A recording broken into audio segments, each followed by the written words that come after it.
welcome to this video. Panibagong araw naman nga. At syempre, panibagong kakulitan naman. So, today's video mga katawin, pupunta pala kami sa pinsa namin. Bali sa Kogyo pa yung mga katawin. Tara, simahan kami. Palabas na nga kami ng Block 25 mga katawing. At pagdating nga namin ng kantoy, nakita nga namin ng mga person. Nag-aantay nga sila ng sasakyan nila na binook nilang Grab. Kasi nga sila Mama at Barbie ay magagrab na nga lang. Habang inaantay nga namin yung sasakyan nila, nag-video muna ako habang nagsiselfie. Pagkatapos ngayon niyaya ko nga si Ate Chimi mag-selfie dahil ang tagal na nga ng huli naming selfie. At sumunod naman si Barbie, niyaya ko din. Tignan nyo naman si Barbie, naghahanap nga siya ng magandang anggulo kasi nga iba yung camera niya. Kasi ako natural cam lang yung gamit ko mga katawing. Pagkatapos ngayon dumiretso nga kami sa simbahan ng San Lorenzo. Nagtirik nga muna si Daddy Jason ng kandila sa San Lorenzo. Pagkatapos nga namin sa simbahan ay dumiretso na nga kami sa gasoline station.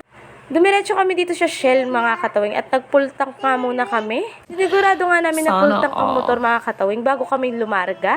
Maya-maya nga mga katawing ay nag-joyride na nga kami. Bali silang lahat nga mga katawing ay nakagrab. Kaming tatlo nga lang ang nakamotor.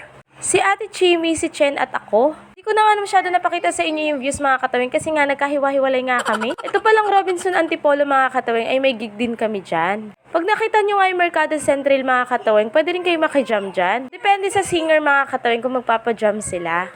Pagkarating nga namin sa pwesto nila tita, dumiretso na nga kami sa pinsa namin. Bali magkaiba kasi sila ng bahay mga katawing. Nakarating na nga kami dito ilang saglit lang kasi malapit lang din naman. Pagkapasok nga namin mga katawing, nagkanya-kanyang takbuhan na nga yung mga pamangking ko at ang kukulit talaga. Kung napapansin nyo, yung batang chubby na yan na napaka-cute, yan pala yung bunsong anak ng pinsa namin. Maya-maya nga makikita nyo na nga kung gaano kakulit ang mga dala naming bata. Hindi na nga kinaya ng kapangyarihan ko ang kakulitan ng mga pamangking ko, pati ng anak ko. Kaya nga lumabas na nga lang ako. Pagkalabas ko may nakita nga akong lalaking nakahiga. Kawawa naman. Ito nga lang nakita kong pulubi na naka-outfit.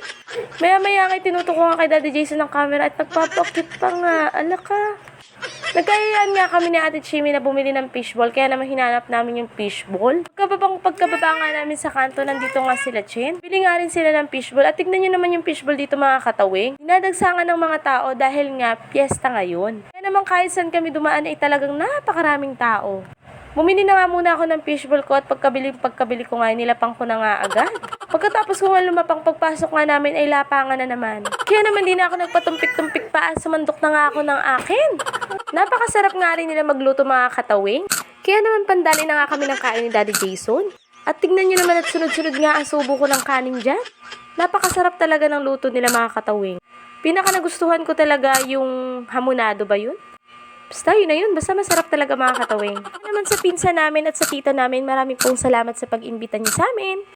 At sobrang sayang ka-jamming ng mga pamangkin namin kasi ang gaganda din ng boses nila. Kaya nakaka-proud talaga yung mga pamangkin namin kasi singer din sila mga katawing.